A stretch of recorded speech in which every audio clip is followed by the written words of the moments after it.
Hey guys, this is Noir back again with another video. Today's video, I'm going to give you my top 20 discontinued fragrances that I picked up, and this is for the year 2021.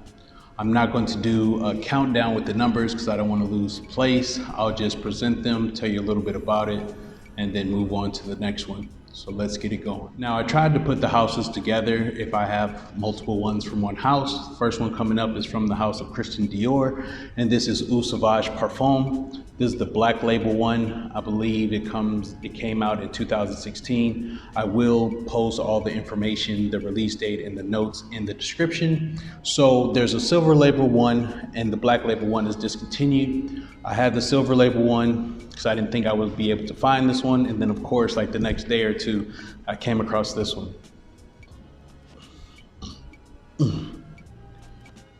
This particular one has myrrhe in it. This is, to me, is a year-round scent. The silver label one is more of like a spring, summer type scent. So that's the first one. Next up from the house of Dior is Fahrenheit 32. I was lucky enough to find at least a 50 ml bottle of this. And I also got Aqua, but I don't have it with me. Those are great Fahrenheit, a little bit of Fahrenheit DNA summery scents. So Fahrenheit 32. Next up from the house of Dior is Fahrenheit Absolute. And this is a famous myrrhe and frankincense combination resinous scent. This was one that I absolutely wanted to get my hands on, and it's pretty easy to come by here. So Fahrenheit Absolute. Next up I have from the house of Giorgio Armani from the Armani Privé line. One of my favorites, I've mentioned it in a number of my videos. This is Myrrhe Impériale. For right now, this is my favorite myrrhe scent. I've picked up a couple other ones. Hopefully I'll do maybe a top 5 myrrhe list or something like that in the future.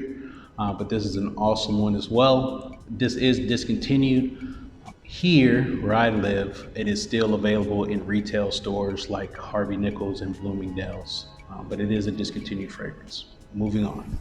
The next one is also from the Armani Privé line, and this one is Incense Satin. Incense Satin is one that is discontinued. I was able to pick up this at a very cheap price. I had to get Myrrhe Impériale from one of the retail stores, but I was able to pick up this from one of my spots, which is where I got the majority of these from. So this is Incense Satin from Armani Privé. Moving on to the house of Mugler. I believe I have maybe 6 or 7 of them. I am missing pure leather. The ones I wanted to feature are pure Tonka. I was able to pick up pure Tonka. And the good thing about both of these that I will mention is that they are tester bottles. So pure Tonka is one that, you know, all of these can be purchased, but as if you want to pay the premium price, I got these for a very, very good deal. And next up, also from the house of Mugler, is Ultra Zest. Ultra Zest, this one is a great spring summery type scent. Do I like this better than Crypto Mint? I haven't decided yet, but this definitely is a great one. And again, this one is also a tester. Moving on. Next house I'm going to mention is Tom Ford. So I'm going to mention 3 from Tom Ford, then I have one towards the end. First one I want to mention is Amber Absolute. Now this is supposed to be the quintessential amber scent coming out of house of Tom Ford. I'm glad I was able to pick this up. I believe where I got this from. There were a couple, but since I've gone back, I don't see it anymore. So I'm glad I picked it up. Got it for a stupid price. Most of these I got for stupid prices. Some of them I did have to pay some premium prices, but not as much as you find on eBay. Next up from the house of Tom Ford is Vert the Encens. This is one of my, at the moment, my top 3 incense fragrance in my collection. Vert the Encens. This is just a beautiful green, sweet incense. Awesome fragrance. The last Tom Ford private line that I will mention is going to be London. Now I did mention London in my top 5 animalic fragrances. This one is a great pickup. This one is just a lot of spices, oud, and things like that. It's an awesome scent. It's not one that I was familiar with. You know, everybody knows about Amber Absolute. Everyone knows about Plum Japonaise. Everyone knows about blah, blah, blah. And I've never heard anybody mention London with as much enthusiasm as the others. But to me, this is just also a hidden gem along with Vert de Encens. Next is from the house of Stefan Humbert Lucas. This one is from his house SoOud. I'm not sure if this brand of his, because he has his own brand, which is you know, his namesake. But these, I still find these available at some of the niche fragrance retail places that are here where I live. This one is not available at one of those places, but I have another guy who ended up getting this in, and this one is called Kanz. This one is supposed to smell very similar to Homme. It doesn't have the resins in it, but it does have a flower, you know, all of the like floral notes. So, it's a very, very similar scent. It's not exactly the same. So when I did have a chance to pick it up, I did pick it up. This is an extrait de Parfum, and it's only 30 milliliters. Next up is from Ralph Lauren Polo. The only Polo fragrances that I own are these Supreme ones. The one I wanted to feature is Supreme Oud. I only have Supreme Oud and Supreme Leather. Supreme Cashmere is still around. I haven't decided on whether or not I want to pick it up. I haven't even opened Supreme Leather, so I can't compare that to this, but this is really good. This is a really good like commercial oud type scent. And as I showed you with the Mugler, this is also a tester bottle. So I was able to pick this up, but this seems to be the hardest one to find, Supreme Oud from Polo. Next on my list I have from By Kilian, and this one is, let's see what I can have in here. It's a refill bottle that I found of Incense Oud. All right, this didn't make it on my top incense list because it's not really to me like a churchy incense type of feel, which is what the majority of them on my list are. But this is a great resinous, smoky oud scent. This one is discontinued. I only was able to find a refill bottle. But with that being said, I think if I were to buy any By Kilians in the future, I will only buy the refill bottles. Because they're significantly cheaper. They're probably about $100 cheaper. Let's keep it moving. One that I forgot from the house of Mugler is from their Privé line, and this one is Over the Musk.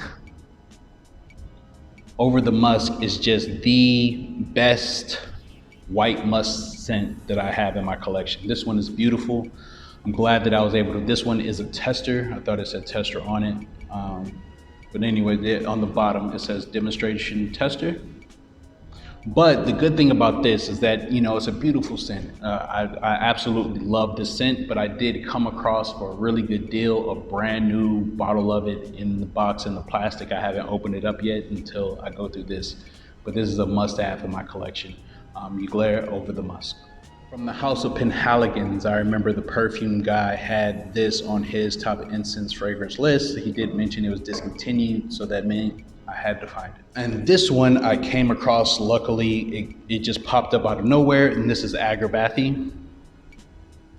Agarbathi means incense in Hindi. This one is more like a milky sandalwood type of incense scent. It did not make my top list. I need a little bit more wearing out of it to see how much I do or don't like it. I believe it's okay. The last time I wore it, I liked it the first time than I initially wore it. So again, but I am glad I picked it up. This is Agarbathi from PENHALIGON'S. Next up on the list is one that apparently, you know, it isn't discontinued, but Guerlain did just re-release them in new bottles, and they are significantly more expensive than they were originally. So this one is Spiritueuse Double Vanille. So this one is in the old bottle. I wish I had one that just had the straight sprayer. This thing is the absolute worst.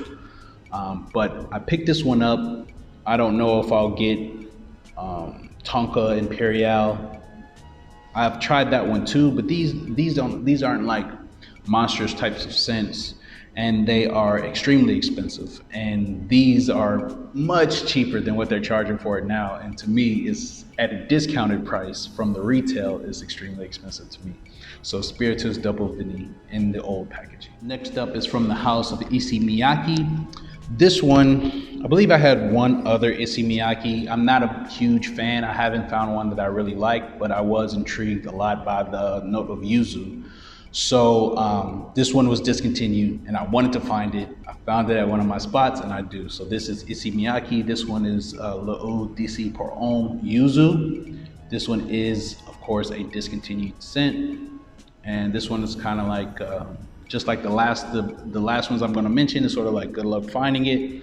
But this is a great summer scent. I really like this. Down to the last three. So these last three are ones that, you know, to me, in my mind, are some of the most coveted, discontinued designer fragrances that are out there in the in the stratosphere or whatever.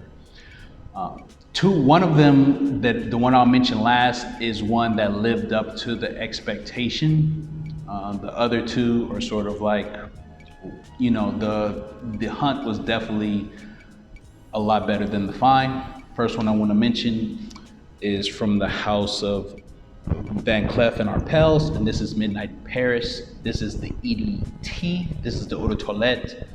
I wish I could have found the Eau de Parfum so I could compare them. This one was just okay to me. I'm glad that I got the smaller bottle. I did have the option of getting the larger or the smaller bottle. I think this is 75 milliliters. Yeah, 75 mil. And when you spray it, it sprays out almost like a milliliter with one spray. So this won't last too long, but I'll use it sparingly and see how much, you know, if I begin to like it a lot more. But if I come across the EDP, I will probably pick it up if I get it for a good deal. The next one was one that I never thought that I would find, and especially not for the price that I paid for it. I was looking around the souk and the place that I go. When I go in, most of the guys, they know whether or not they have certain things, but they don't know. A lot of times they don't know the value of things, and they don't know where things are. Things are just laying around. So, and I can't just ask them because, you know, they're not just like a wealth of knowledge. They mostly know the most popular things. So I just was looking behind the counters, almost in their own personal space. And this was just sitting on the end of a shelf. And this is Gaultier Squared or Gaultier 2. This is that amber scent, perfumed by Francis Kurkdjian, same person that, you know, has the house, Francis Kurkdjian, who also did Le Mans. So this was one that I mentioned. I didn't even think that I would ever find this. You know, I wasn't going to pay any premium price, of course. I didn't think that I would find it in the places where I'd normally find it. Not only did I find it, this is a 100 ml bottle, I believe. They're supposed to come two. So it's supposed to be like two of these because there's magnets here. So it's supposed to be two. Couldn't find the other one. But when I asked the other guy, he found the 40 ml bottle. So I didn't get the matching, but I do have one 100 ml of this one, of the Gaultier 2, and I have a little 40 ml one, and I just got it for just a stupid deal. I really came up on this one. It's an ambery scent. This is one I haven't done a full wearing of. I've only tested it. So we'll see. This along with Midnight in Paris are ones that I'm glad that I found because they're so coveted, but they're not like how I feel about Over the Musk. You know, how I feel about Over the Musk is like, this is something that, had I known about it when it was out, would be like, oh, I can't believe it's discontinued. These are sort of like, almost like whatever. But this number one that I'm coming up on is from the house of Tom Ford. And if you've been watching my channel, you know that I love incense-based fragrances, and this is supposed to be the holy grail of incense fragrances. I didn't think that I would ever find this either.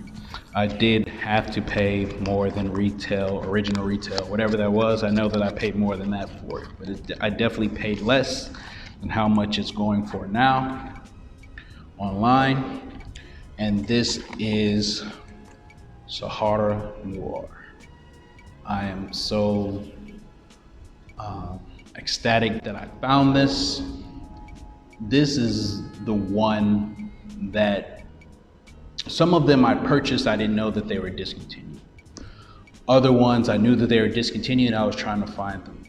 And out of all the ones that were discontinued and I tried to find them, this lived up to the expectation. This is one of the best incense fragrances I have ever smelled. You know, if I got this for a really good deal, if I got this for cheap, I definitely would have bought 2 bottles of it. But I can't afford 2 bottles of it, so I'll be holding on to this. So my number 1 discontinued find of 2021 is Tom Ford Sahara Noir. This one, I can't believe I got it. And I'm, you know, what I paid for it, I was like, I have to have it, you know, and it was less than what it's going for online. So I just said, whatever. So I think he has 1 more box. I'll see if I can come down on him to try to give me another bottle of it. But this one, this is the truth right here. So that's my video for my top 20 discontinued fragrances of 2021. I hope you enjoyed it. Are there any that I've presented here that you own? Are there any that you presented that you're still looking for? Which ones are your like holy grail of discontinued fragrances? I feel like discontinued fragrances are sort of, it's just sort of like a thing. For me, I have a lot of access to get good prices on things. I don't have to order online. So I take it as an opportunity, as like, you know, just like art, people that collect fragrances as a hobby, but also the search of it is also part of the hobby and part of the fun. I don't think that it is something that I would go and I would pay, say, like $500 for a fragrance that was originally $60. It's not something that I would do. None of them, not even Sahara Noir, would I go broke relatively to try and get. So anyways, everybody please like, comment, and subscribe for future videos. Hopefully I'll do another one of these next year. This isn't all of the discontinued fragrances that I found, but these are the ones that I am happiest that I was able to get my hands on. Again, please leave in the comments, you know, what are you looking for? What have you found? What was your greatest find of a discontinued fragrances? And I will see you on the next one, guys. Peace.